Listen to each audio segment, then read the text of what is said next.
When a ship or vessel is in the sea, it doesn't just have to contend with sea storms and high waves. There are also some unexpected challenges that it faces. For example, pirate attacks, and Somali pirates are famous worldwide for this. According to the International Maritime Bureau, every year the shipping industry suffers a loss of 16 billion US dollars.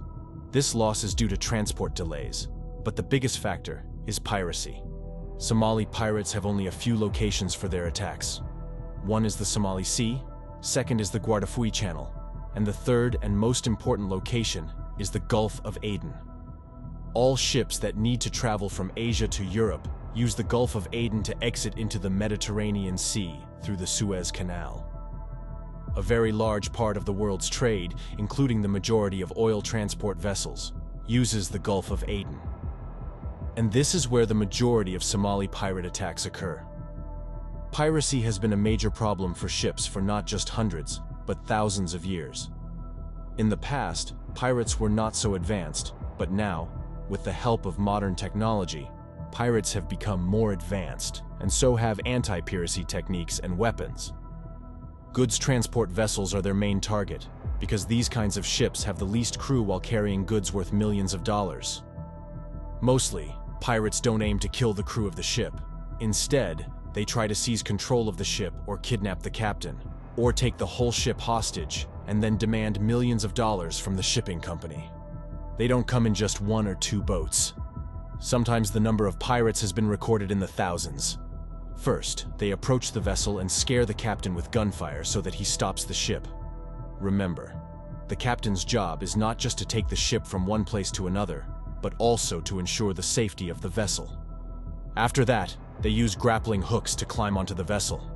Once on board, they first take the captain and crew hostage, or in some cases, they take the whole vessel to an unknown location. Once they have control of a ship carrying goods worth millions of dollars, there's a high chance that the shipping company will pay hundreds of thousands of dollars to get rid of them. But it's not like private ships don't try to avoid such incidents. To escape from pirates, modern ships are also well equipped. When a vessel is in danger of pirate attacks, the first thing to do is to inform the nearest coastal security authority. Then, the captain increases the speed of the vessel. The reason for increasing speed is not that the pirates won't be able to reach them, but because the fast-moving ship creates waves that make it very difficult for the small boats of the pirates to approach the vessel. Until the coastal authorities reach the vessel and engage with the pirates, the captain and all crew members have to waste the pirates' time. For this purpose, several advanced methods are used. Number 1. Water cannons. Water cannons are almost always installed on ships and are one of the most effective means to stop pirates. These types of nozzles are installed on all four sides of the ship or vessel. Each nozzle can throw 1,350 gallons of seawater per minute, which is about 5,000 liters of water from just one nozzle in a single minute. This is so much that an average-sized swimming pool can be filled in just 10 minutes. The pressure of this water is 175 psi, or 10 times more than the air pressure in a car tire. Such high pressure can knock pirates off their boat and can even capsize the entire boat. This nozzle, made of marine-grade stainless steel, is operated by a crew member in the operations room using a joystick, and it can also be set to auto. When such high-pressure water hits a pirate boat, their ability to shoot is greatly reduced, and they spend most of their time trying to stabilize themselves. If they still manage to get close to the vessel and have a larger yacht, the water cannon can be aimed at their yacht to push it away. Number 2. In addition to water cannons, some ships are equipped with wheels that can fill pirates' boats with water.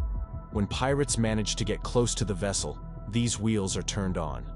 As soon as their boats start filling with water, their speed decreases, and they slowly start sinking. This forces the pirates inside to move away from the vessel. Number 3. P-traps. In situations where the first two methods are ineffective, P-traps are used.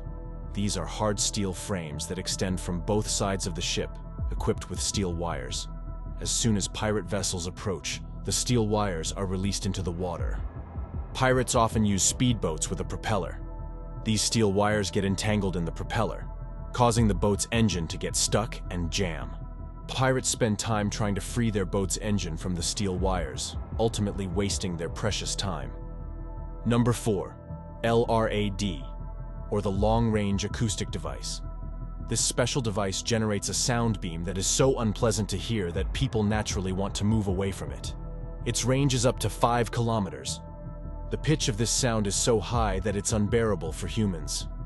LRAD is not only used in anti-piracy operations, but also often to disperse protesters. In addition to all these methods, in case of a pirate attack, many vessels are equipped with electric fences. The voltage of this fence is not high enough to be lethal. Touching it is not easy. However, since this fence could harm birds sitting on the ship, it is usually folded back and turned off once the attack is over. In April 2009, a cargo ship, the Maersk Alabama, departed from Oman to Kenya. Near the coast of Somalia, about 1,000 pirates attacked and put the crew members in great trouble. This was the first time in 200 years that pirates had attacked an American ship. The ship had 21 crew members, including Captain Richard Phillips. The crew tried to prevent the pirates from approaching the ship by firing flares and using a water cannon. However, 2 Somali pirates managed to board the ship. They went to the deck, took control of the ship, and took the captain and other crew members hostage. The pirates put Captain Phillips at gunpoint into a lifeboat and kidnapped him, demanding a ransom of $2 million for his return. It's important to note that lifeboats have limited fuel and obviously can't go very far in such a condition. Navy officers pursued the lifeboat. Their goal was to prevent the pirates from reaching the coast. If they reached the coast, it would be nearly impossible to find them in a corrupt country like Somalia. The Navy deployed a helicopter which was flying low near the lifeboat, creating a windstorm. This was causing waves that prevented the lifeboat from reaching the coast. Eventually, an American ship was positioned in the path of the lifeboat to block its way. The only purpose was to waste the pirates' time until the fuel in the lifeboat ran out. After 80 hours, when the fuel finally ran out, the pirates agreed to negotiate. They demanded to be taken to the Somali coast, otherwise they would kill Captain Phillips. There were 3 pirates in the lifeboat, along with Captain Phillips. If the Navy made any wrong move, it could result in the captain's death. The Navy called in 3 snipers who decided to eliminate all 3 pirates simultaneously from a distance of 500 meters. It took hours to set the position and wait for the right moment. And finally, the time came when all 3 pirates were in the snipers' sights. All 3 snipers pulled their triggers at the same time, and finally, the pirates were killed, and Captain Richard Phillips was rescued.